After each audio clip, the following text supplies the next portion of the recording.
Salut à tous et bienvenue dans French Listen, le podcast où, ouf, on explore le français avec des histoires, parfois vraies, parfois trop bizarres pour être inventées. Je suis Sandra et aujourd'hui, avec Bernard, on va parler d'un truc qui embrouille à peu près tout le monde, les verbes pronominaux.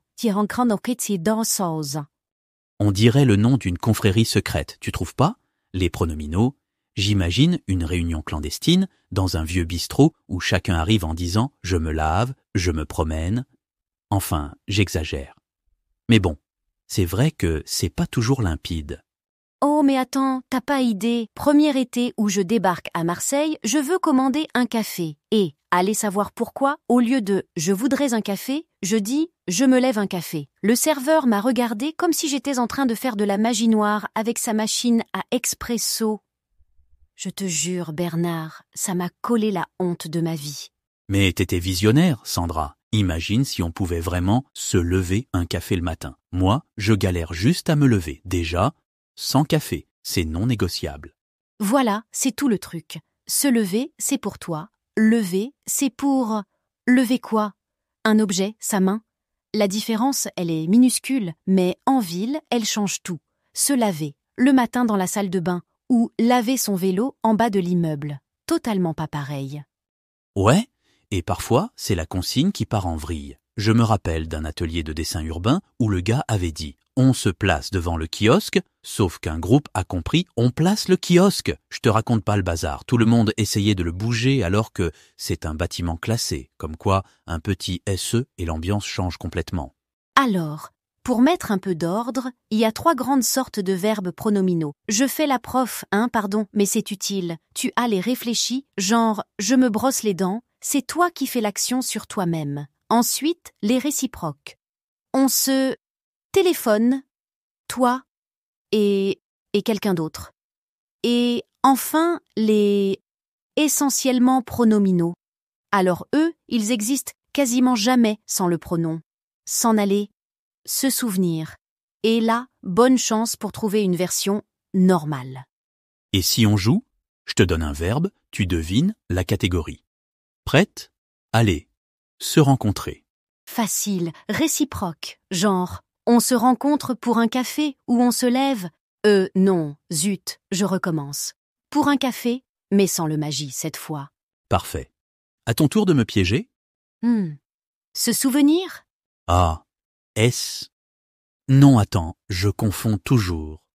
Se souvenir, c'est exclusivement pronominal, pas vrai? Il n'y a pas « je souvenir quelque chose », ça sonne. Tu vois? Ouais, pile ça. Un dernier, se laver. Réfléchis. Mais attends, y a pas un piège? Tu peux aussi laver ton chien, mais là tu lui rends service, pas à toi, donc pas pronominal cette fois. Et ça m'en rappelle une. J'étais dans un jardin public, panneau en plusieurs langues, avec un français un peu douteux. Merci de se promener sur les pelouses. Les gens hésitaient, genre, doit-on promener quelqu'un d'autre? Alors que non, juste marcher tranquillement, mais les traductions approximatives, ça te fait perdre tout le monde. C'est exactement là qu'on se plante, surtout au début. J'ai interviewé un scientifique sur la migration des oiseaux dans Paris. Il sort « l'oiseau se mange la graine ». Et là, je bug. C'est mignon, mais en fait, il voulait juste dire « l'oiseau mange la graine ». Le « se » change le sens. On imagine l'oiseau. Cannibale, tu vois? Ah oui, et ça arrive même avec des locuteurs natifs qui, parfois, oublient l'accord avec « être » dans le passé composé, genre « elles se sont lavé les mains », tu dois accorder, mais seulement si le siode, le truc qu'on lave, est avant. Franchement, rien que de l'expliquer, ça me donne les souvenirs du collège. Mais arrête, les « ça me rappelle du collège », c'est toujours le moment où le prof sortait la règle du « quand c'est avant, on accorde, sinon on se débrouille ». Et justement, j'adore cette expression. Se débrouiller comme on peut. Tu comprends vite que les pronominaux, dans la vraie vie, c'est pas toujours académique. Faut regarder autour de soi et écouter les gens parler. Ouais. Tiens, défi pour les auditeurs. Observez autour de vous. Écoutez comment les gens s'en sortent avec les verbes pronominaux, surtout dans la rue ou dans le métro. Ça fait des perles parfois. Alors, Bernard, c'est quoi le meilleur truc à retenir pour pas s'embrouiller dans les accords? Tu l'as dit avant, toujours regarder si le code, ce qu'on appelle complément d'objet direct, est placé avant le verbe. Si oui, on accorde. Sinon, relis la phrase. Souvent, ça t'évitera la boulette. Je vais essayer de faire simple, promis. Les mains qu'elles se sont lavées. Il y a les mains avant, donc on ajoute le « et » à laver. Si tu dis « elles se sont lavées », sans préciser ce qu'elles lavent, pas d'accord spécial. Voilà, c'est l'accord timing du verbe pronominal. Bon, et si vous avez tout compris du premier coup, vous êtes fort. Un autre truc qui m'aide, le contexte. Demande-toi, est-ce que l'action est sur soi-même ou il y a quelqu'un d'autre impliqué? S'il y a interaction, souvent c'est réciproque. S'il y a que soi, c'est réfléchi. Si rien ne marche sans le pronom, bienvenue dans le club des essentiellement pronominaux. On pourrait tester ça avec un mini-exercice. Imaginez une scène audio. Ils se parlent dans la rue, puis ils se quittent. À vous de jouer. Lequel est réfléchi, lequel réciproque? Et si vous avez besoin de replay, pas de honte, tout le monde galère au début. Tu sais, quand tu écoutes une vraie conversation, les pronominaux, c'est hyper fréquent. Je me dépêche, on se retrouve où? Tu te souviens de moi? Sans eux, le français sonne robot, limite traduction Google. Je me rappelle d'une voisine qui disait tout le temps « je me stresse avec le bus ». D'ailleurs, c'est pas très académique, mais tout le monde comprend. Ça sonne naturel, tu trouves pas? C'est ça, tu fais glisser les pronominaux pour donner du rythme, exprimer un sentiment. Et pour progresser, moi je conseille, mettez-vous au défi d'écouter une conversation, un podcast, une vidéo, même vos amis dans un café, et de repérer tous les pronominaux. Les noter, les analyser, ça aide, direct. Et si vous voulez aller plus loin, essayez d'être créatif. Au lieu de dire « je vais », lancez un « je m'en vais » ou remplacez « je commence » par « je me lance ». Ça donne tout de suite un style plus dans le coup. Il y a des situations où le choix pronominal change tout. Je m'ennuie n'est pas j'ennuie. Tu changes le sens du tout au tout. Au boulot, au marché, même dans une soirée, savoir adapter, c'est vital pour s'intégrer. Bon, je parle comme ma vieille prof de lycée là. Oups. T'en fais pas, c'est utile. Et pour ceux qui veulent vraiment progresser, tentez de créer vos propres petites phrases. Prenez un verbe, essayez la version pronominale et la version normale, puis imaginez la bonne situation, genre s'amuser et amuser, s'approcher et approcher. Parfois, ça ne veut juste pas dire la même chose. Et n'ayez pas peur de tester les expressions idiomatiques. Se faire avoir, se prendre la tête, s'en sortir. Dès qu'on les place dans une discussion, ça sent le natif, tout simplement. Faites le test autour de vous. Intégrez une ou deux expressions pronominales dans vos échanges, même toutes simples, et observez la différence. C'est comme améliorer la fluidité d'un croquis urbain, tu passes du trait hésitant au geste sûr. Bon, tu m'arrêtes si mes comparaisons de dessinateurs sont trop tordues, Sandra. Non, ça fonctionne, justement. On affine son style, verbes pronominaux compris. Ça me fait penser à tout ce qu'on retrouve dans la littérature moderne, surtout la poésie urbaine. On se perd, je me noie dans la foule. Toutes ces images où le verbe pronominal raconte une expérience, une émotion réelle, c'est pas juste un outil de grammaire, ça capture une ambiance. Tu trouves pas, il te trouve pas. Carrément. Tu lis certains textes contemporains, ils se questionnent, se retrouvent dans la foule d'une ville qui bouge sans arrêt. Je me souviens d'un slam entendu place de la République, où l'auteur, entre deux vers, disait « Je me cogne aux passants, je me faufile, je me sauve, da, da ». On sent tout, l'individualité et l'anonymat. D'ailleurs, pour ceux qui osent, amusez-vous à repérer, dans vos lectures ou balades sonores, des passages où le pronominal change toute une phrase, donne un effet poétique ou très personnel. Et si l'envie vous prend, écrivez un petit texte, même un poème, en utilisant exprès des verbes pronominaux pour exprimer vos propres expériences de ville ou de vie. C'est de la pratique, mais aussi de la création. Et puis, c'est comme un carnet à croquis. Plus tu gribouilles, plus ça devient naturel. Plus tu crées avec, plus ça t'appartient et plus la langue prend la couleur de ta propre histoire. Totalement. Merci à tous d'avoir suivi cet épisode un peu urbain, un peu poétique, énormément pronominal. Bernard, c'est toujours un plaisir de décortiquer la langue avec toi. Le plaisir est partagé, Sandra. Et merci à nos auditeurs d'avoir voyagé avec nous. On se retrouve très bientôt avec d'autres histoires, d'autres grains de folie urbaine, toujours en français, sur French Listen. Salut tout le monde, à la prochaine. Regardez maintenant la deuxième partie de l'épisode, elle vous réserve encore plein de conseils utiles et de surprises. Et si ce podcast vous a plu, pensez à vous, s'il vous plaît, abonner et à cliquer sur j'aime pour nous soutenir. Alors, j'ai quelque chose de super cool pour toi aujourd'hui, Bernard. Franchement, j'y pensais encore ce matin, tu vois, ces verbes qui se trimballent toujours avec un petit « se » devant, comme s'ils mettaient, un chapeau rigolo. Tu sais, les verbes pronominaux, ça a toujours été un mystère, non ? Moi, je dis, ça a un côté magique. Ouais, il y a un vrai côté, je dirais transformation, tu prends lever, tu colles le se devant, paf, ça devient se lever. Et là, d'un coup, c'est plus le verbe qui agit, c'est toi qui te réveilles le matin, un peu comme un vieux chat mouillé qui sort d'une corbeille. Tu me crois, si je te dis qu'à la fac, je me suis planté sévère en pensant que se tromper, c'était juste une faute de frappe dans mon dico. Je me suis dit, mais pourquoi s'embêter avec ce « S » franchement ? Mais oui, dans ma tête de lycéenne, je me disais aussi, pourquoi il rajoute un mot de trop, c'est pour embrouiller tout le monde, c'est sûr. Alors attends, je m'en sors à force de bourde. Tu veux bien m'expliquer, genre, en 2 mots, c'est quoi la diff entre réfléchi, réciproque et idiomatique? Je mélange encore.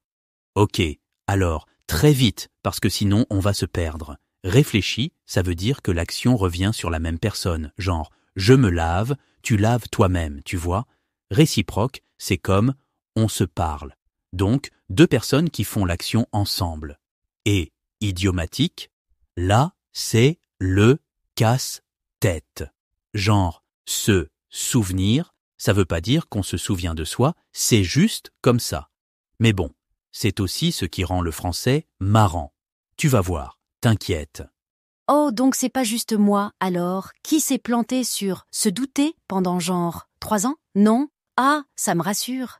Attends, je sors mes post-it. Promis, c'est pas de la triche, c'est juste que j'oublie tout. Alors, on se retrouve à la gare? Je m'énerve quand il pleut tout le temps. Je les entends tout le temps, mais tu crois, y a vraiment des règles où c'est plus au feeling?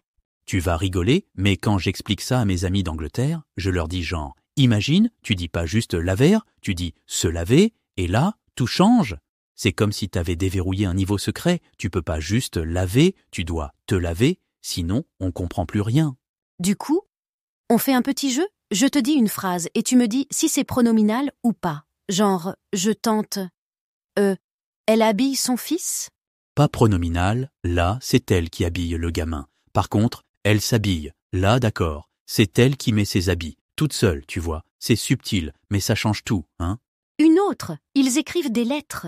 Bon, facile, pas pronominal, mais si je dis ils s'écrivent des lettres? Là, c'est réciproque, bim, ils s'écrivent entre eux. À chaque fois, tu dois te demander si l'action revient sur soi ou est partagée, ou juste, je sais pas, idiomatique, quoi. Tu vois, c'est exactement le genre de truc où je m'en mêle les pinceaux. Il y a toujours ce « qui attend au tournant. J'avoue, j'ai longtemps confondu s'entendre, genre je m'entends bien avec quelqu'un, et entendre tout court, c'est pas pareil du tout. Et je dois encore vérifier dans le dico parfois. Mais oui. Moi, mes cahiers du lycée, ils étaient juste, inondés de flèches rouges. Attention, c'est pas le même sens. Comme se passer, tu sais pas si tu parles d'un accident ou d'une réunion qui a mal tourné. Et puis l'accord du participe passé, alors ça, c'est toujours la panique. Parce que tu dois demander, est-ce que le pronom est un complément d'objet direct ou pas? Mais en vrai, moi je me dis, tant qu'on comprend, c'est pas grave de se tromper, non? Mais sauf que certains profs font pas de cadeaux. Ah, et l'inversion dans les questions, moi je buguais sur « t'es-tu réveillé tôt ?» ou « est-ce que tu t'es réveillé tôt ?» C'est pareil ou pas? Ouais, en gros, c'est le même sens, c'est juste une question de style. Mais tu vois, quand t'hésites, ma petite astuce, c'est d'imaginer le verbe avec 2 personnes. Genre dans la rue, si tu te dis « ils se regardent », forcément, ils se regardent entre eux, pas tout seuls dans leur miroir. Tu vois ce que je veux dire? J'adore. Je vais peut-être coller ça sur la porte de mon frigo. Tiens. Et tu sais quoi? je me suis rendu compte il y a pas longtemps que, genre, il y a des régions où les gens utilisent pas du tout le même « se » ou carrément d'autres expressions. Une copine québécoise, elle me sort « se tirer une bûche ». J'ai mis 20 ans à piger que c'était juste « s'asseoir ». Ah oui, alors là c'est le festival. En Belgique, tu vas entendre « se pousser » pour dire « avancer dans la file », alors qu'à Paris, personne capte. Et puis, t'as aussi des expressions idiomatiques genre « se faire avoir », qui veut pas vraiment dire qu'on est littéralement attrapé, hein? C'est « se faire avoir ». Tu t'es fait rouler? Tu t'es fait avoir dans une arnaque? Quoi? Mais ça, c'est carrément piégeux. Si t'apprends le français avec que des livres, tu piges jamais le sens figuré. T'es d'accord?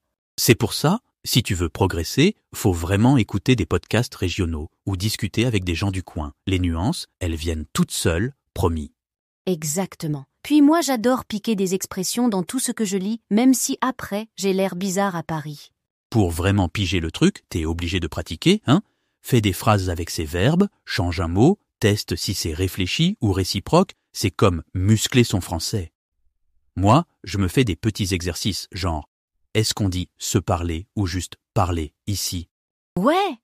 Et le mieux, franchement, tu prends un podcast, tu chopes des phrases qui te plaisent, tu les répètes à voix haute. J'ai même gardé un carnet où je note toutes les expressions idiomatiques qui m'ont marqué. J'essaie de les replacer dans mes mails, bon, avec plus ou moins de succès, hein? Il n'y a pas de secret, faut entendre, voir, lire ces formes pronominales partout. Et puis, t'inventes les tiennes, hein? Personne va te gronder. Plus t'oses, plus ça devient naturel, tu verras. Tu crois pas qu'au fond, le plus dur, c'est de pas oser parler? Parce qu'en vrai, il suffit de glisser un ou deux se dans une discussion, même si c'est pas parfait. Tu progresses en direct, genre pilote automatique? Totalement. Et puis, tu t'enregistres, tu te réécoutes, là, tu repères très vite où t'as zappé le pronom ou où ça sonne bizarre.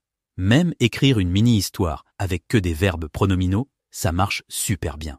Ah, mais oui, et faire des petits ateliers de conversation, c'est génial pour s'habituer. Moi, j'aime bien échanger, même par message, avec des gens qui corrigent, genre « Eh non, c'est pas te lever, c'est se lever, tu te rappelles? Ça fait moins mal qu'une vieille dictée, tu trouves pas ?» C'est clair. Et puis, chaque fois que tu fais l'effort d'intégrer un verbe pronominal dans ta life, il devient plus facile le lendemain. C'est comme apprendre à danser la valse, mais en version grammaire. Tu sais, je me suis amusée à relire un classique, genre « Le Petit Prince », et j'ai remarqué plein de verbes pronominaux que j'avais jamais captés, comme « se perdre »,« se souvenir ». Ça donne une saveur différente à la scène. Tu trouves pas? Carrément. Les auteurs adorent jouer avec ces structures, ça laisse passer tout un monde d'émotions. Il se mit à pleurer, c'est pas juste pleurer, c'est... Il y a toute une histoire derrière ce « se », tu vois. Même dans les chansons françaises, c'est truffé de ça. Et quand tu commences à repérer les expressions idiomatiques, tu piges aussi mieux les films, les bouquins. Je me dis, ça vaut le coup d'intégrer ça dans un petit atelier d'écriture ou un club de lecture, juste pour s'entraîner et, s'imprégner encore plus de la langue. Tout à fait. Et puis, ça te donne un stock de phrases toutes prêtes à ressortir pour briller en société ou, au pire, pour corriger tes propres erreurs en douce. Pas mal, hein?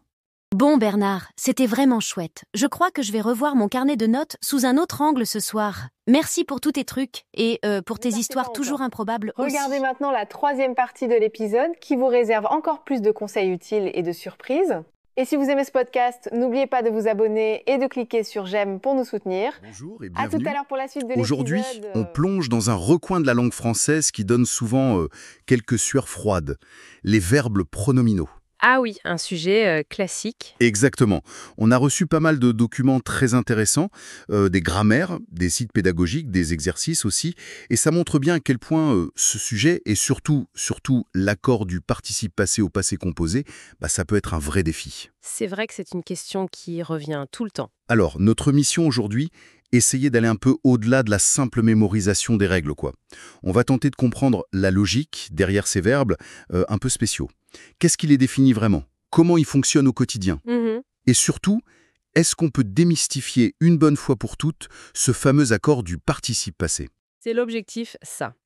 Et on a de bonnes bases pour ça d'ailleurs. La diversité des sources, c'est une chance. On a des piliers comme le Becherel, bien sûr, mais aussi des ressources en ligne très utilisées, Alloprof, Lingolia, Français authentique, Oui, une transcription YouTube qui capture bien l'oral, et même des outils très pratiques pour l'apprentissage comme le document Parlons français pour le FLE ou les exercices de français facile et dispositifs. Sans oublier Wikipédia pour une vue d'ensemble, donc on a de quoi faire une analyse assez complète, je pense. parfait. L'idée, c'est vraiment de rendre ça plus clair, plus intuitif si possible. On va décortiquer ensemble ce qui se passe avec ces petits pronoms me, te, se, et pourquoi cet accord du participe passé nous semble parfois suivre des chemins un peu tortueux. C'est un bon programme. Prêt pour cette exploration? Commencions par le commencement. Qu'est-ce qui fait qu'un verbe est pronominal? Qu'est-ce que ça change fondamentalement? Alors, fondamentalement, un verbe pronominal, c'est un verbe qui s'accompagne toujours d'un petit mot en plus, un pronom qu'on appelle réfléchi. C'est me, te, se, nous, vous. D'accord. Et ce pronom, point important, il renvoie toujours à la même personne que le sujet. C'est ce que souligne bien Alloprof ou Lingolia. Si le sujet c'est je, le pronom c'est me. Je me lève. Logique. Si c'est il, le pronom c'est se. Il se dépêche. Et ce pronom, ce n'est pas juste un accessoire, hein. Il fait vraiment corps avec le verbe. Surtout à l'infinitif où on voit ce ou ce. Se souvenir, s'évanouir, la structure de base, c'est vraiment ça. Sujet plus pronom réfléchi plus verbe. Et il y a cette petite adaptation à l'oral et à l'écrit, l'élision, que rappellent plusieurs sources comme Français authentique ou la transcription YouTube. Oui, tout à fait. Me, te, se deviennent me, te, se devant une voyelle ou un H muet. On dit je m'inscris et pas je me inscris. C'est un détail, mais ça fluidifie la phrase, quoi. Oui, c'est un automatisme important pour la prononciation. Effectivement, ça coule mieux. Ok, bon, la structure de base est claire. Maintenant, attaquons-nous à la conjugaison, particulièrement au temps composé, comme le passé composé. C'est souvent là que les questions fusent. Pourquoi ces verbes ont-ils un traitement spécial? C'est vrai. Et la règle ici, c'est une des rares certitudes absolues en grammaire française, on peut dire. Toutes les sources sont unanimes là-dessus. Alloprof, Français authentique, Lingolia, la vidéo YouTube. Ah bon? Une certitude? Oui. Au temps composé, un verbe pronominal se conjugue toujours avec l'auxiliaire être. Jamais avoir, c'est non négociable. On dira « elle s'est trompée » et jamais « elle s'a trompé ». Toujours être. Ok, ça c'est noté. C'est clair et net. Et concrètement, ça donne quoi la structure au passé composé? Alors, Français authentique la détaille bien. On a le sujet, plus le pronom réfléchi, plus l'auxiliaire être, conjugué au présent bien sûr, plus le participe passé. D'accord. Prenons un exemple comme se perdre. Ça donne « je me suis perdu »,« tu t'es perdu »,« il s'est perdu »,« elle s'est perdue »,« nous nous sommes perdus »,« vous vous êtes perdus »,« ils se sont perdus »,« elles se sont perdues ». Et là, on voit tout de suite apparaître la question qui nous intéresse. Avec ces petits « e » et « s » à la fin du participe passé. La fameuse question de l'accord. Justement, on y arrive. Mais avant d'y plonger tête la première, un petit mot sur la négation. Parce que ça aussi, ça peut perturber.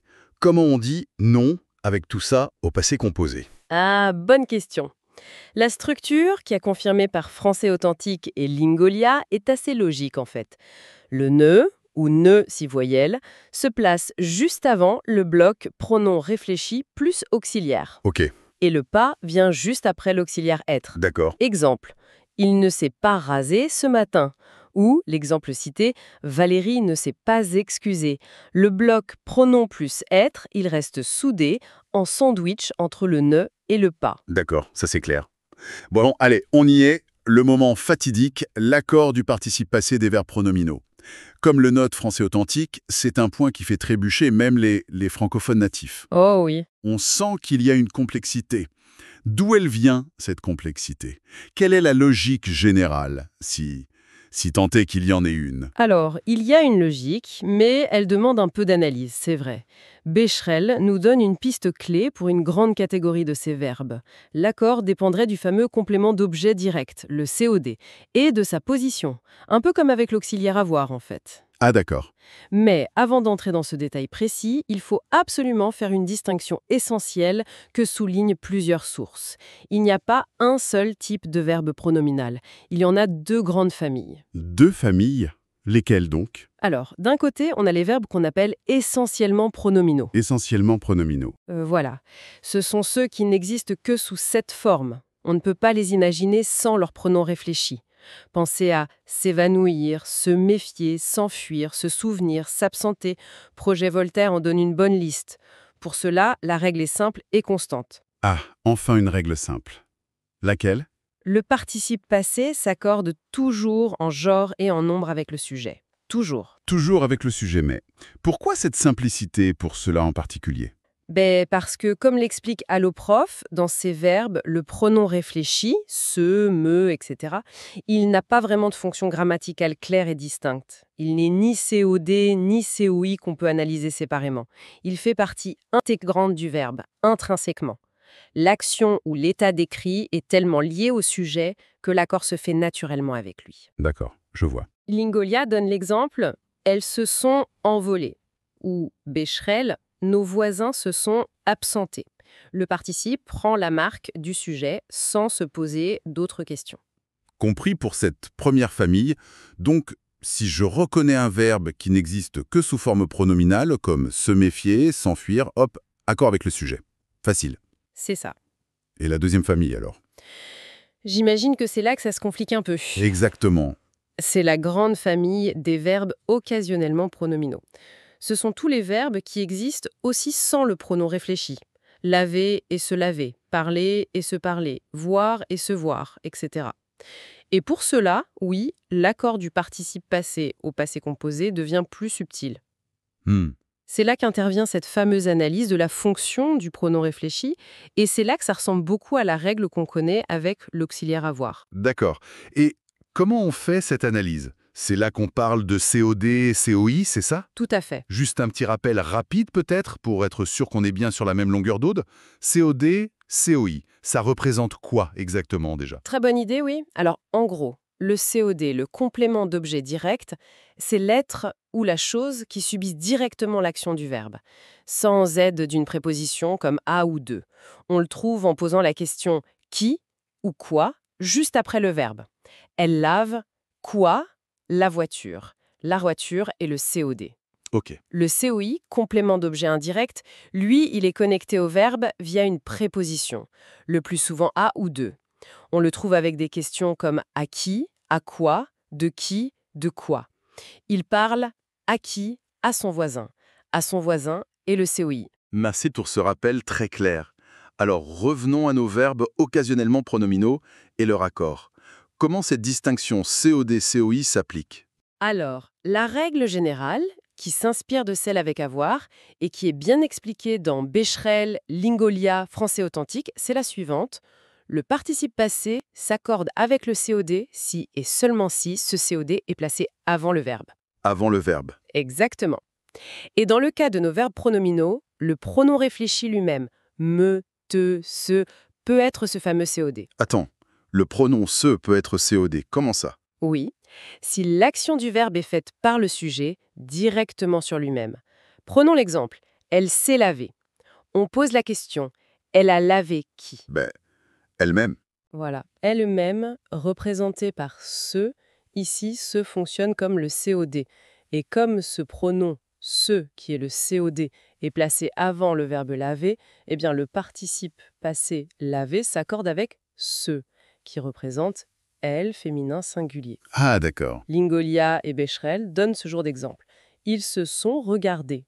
Ils ont regardé qui? Eux-mêmes, ce. C'est le COD, il est avant, donc accord, regardez. Je vois. Donc si le pronom représente la cible directe de l'action faite par le sujet sur lui-même et qu'il est avant, on accorde. C'est ça. Mais alors, qu'est-ce qui se passe si le COD n'est pas le pronom, mais un autre groupe de mots qui vient après? L'exemple classique que tout le monde cite. Elle s'est lavé les mains. Exactement. Ici, on pose la question, elle a lavé quoi? Les mains. Voilà. Le COD, c'est les mains. Et où est-il placé? Après le verbe. Après le verbe. Donc, même si le sujet, elle, est féminin, le participe passé lavé reste invariable. Pourquoi? Parce qu'il n'y a pas de COD placé avant le verbe. C'est logique vu comme ça. Lingolia et Becherel insistent bien sur ce point. Ils se sont fixés des objectifs. Ils ont fixé quoi? Des objectifs. C'est le COD, il est après. Donc fixé reste invariable, même si ils est masculin pluriel. D'accord. La position du COD est vraiment cruciale. Et si, par hasard, un COD qui n'est pas le pronom réfléchi se retrouve placé avant le verbe, par exemple avec un pronom relatif comme que? Eh bien, dans ce cas, la règle s'applique, le participe passé va s'accorder avec ce COD placé avant. Français authentique donne l'exemple parfait. Les lettres qu'ils se sont envoyées. Ah oui. Qu'est-ce qu'ils se sont envoyés?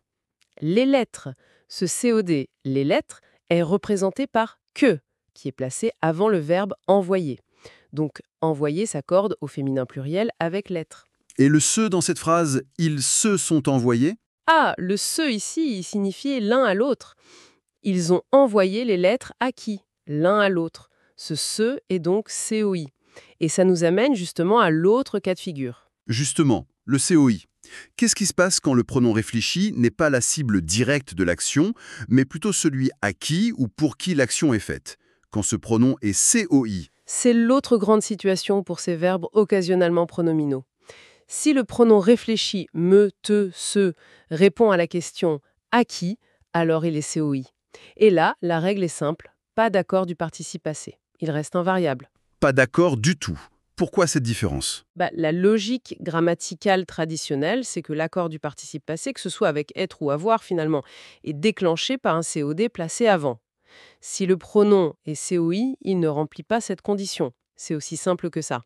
D'accord. Il faut penser aux verbes qui se construisent naturellement avec la préposition à. Parler à quelqu'un, téléphoner à quelqu'un, écrire à quelqu'un, sourire à quelqu'un, plaire à quelqu'un. Quand on utilise ces verbes à la forme pronominale, le se représente très souvent ce complément introduit par à. Des exemples concrets. Alors l'exemple type, ils se sont parlé. On pose la question, ils ont parlé à qui? L'un à l'autre. Exactement. Représenté par ce, donc ce et COI. Résultat, parler reste invariable. Becherel et Français authentique utilisent cet exemple. Lingolia cite aussi. Marie et Laurent se sont téléphonés. Ils ont téléphoné à qui? L'un à l'autre. Ce, c'est un COI. Pas d'accord sur téléphoner. Même chose pour elles se sont souri. Elles ont souri à qui? L'une à l'autre. Ce. COI, pas d'accord sur souris. Français authentique et Lingolia donnent d'ailleurs une liste de verbes courants comme se parler, se téléphoner, se plaire, se déplaire, se mentir, se nuire, se ressembler, se sourire, se rire, se succéder, se suffire, sans vouloir, où le participe passé est généralement invariable au passé composé parce que ce pronom réfléchi a une fonction de COI. C'est intéressant de voir que ça concerne souvent des verbes de communication ou d'interaction sociale, en effet. Donc si je résume, pour ces fameux verbes occasionnellement pronominaux, si ce est COD, action sur soi-même, répond à qui ou quoi, accord.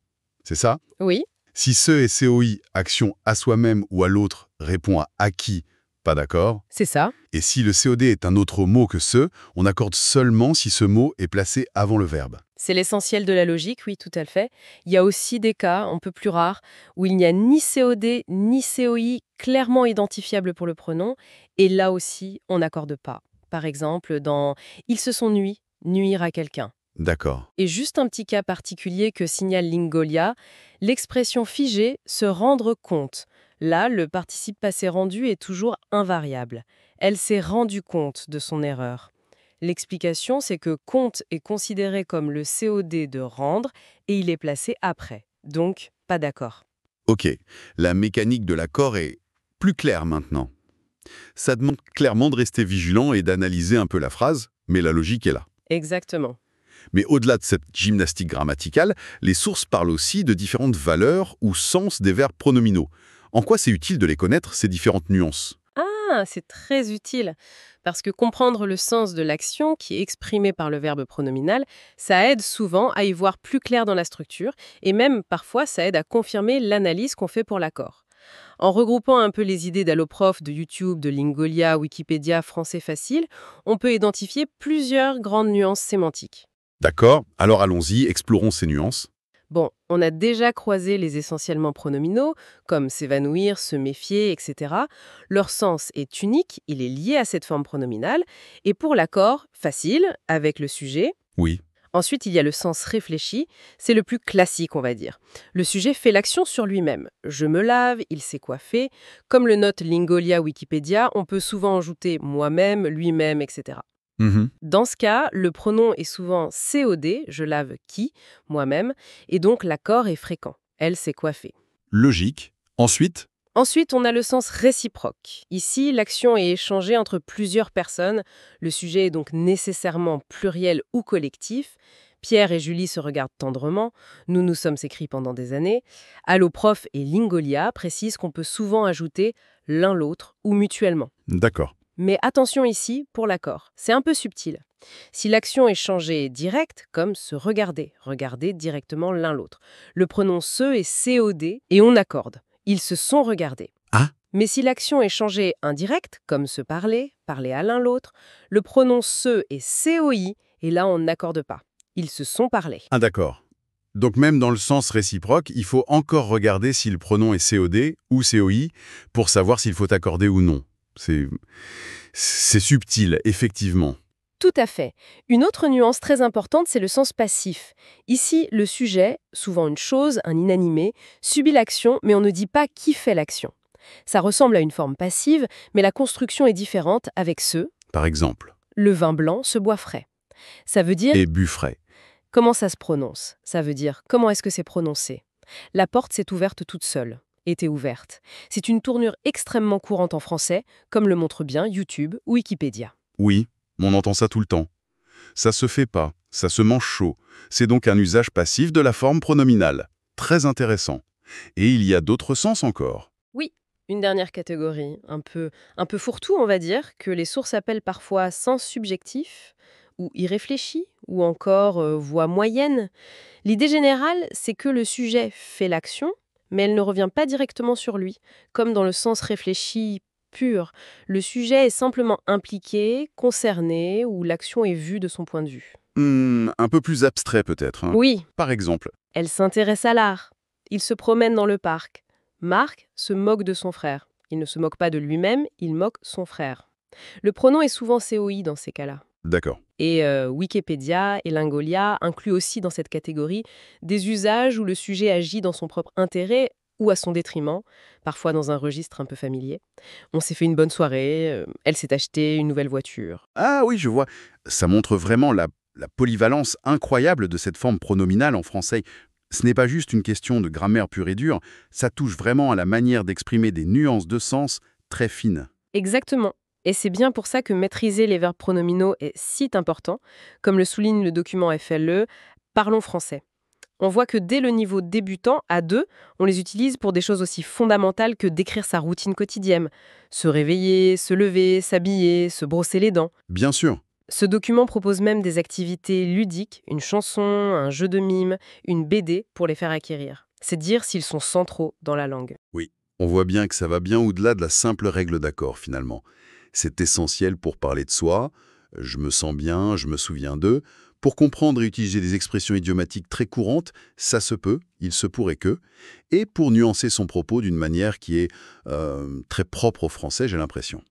Tout à fait. C'est un outil expressif extrêmement riche.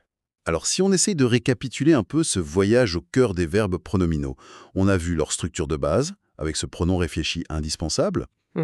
On a retenu la règle d'or, toujours l'auxiliaire être au temps composé. Ça c'est gravé. Oui. Et pour le fameux accord du participe passé, le nœud du problème, on a compris que la clé c'est de distinguer les verbes essentiellement pronominaux, là, accord simple avec le sujet, des occasionnellement pronominaux. Exact. Et pour ces derniers, il faut analyser si le pronom réfléchi est COD, action sur soi, accord, ou COI, action à soi ou à l'autre, pas d'accord, tout en gardant un œil sur la position d'un éventuel autre COD. C'est une excellente synthèse de la mécanique. Enfin, on a vu que ces verbes ne servent pas qu'à une seule chose, mais qu'ils couvrent toute une gamme de sens.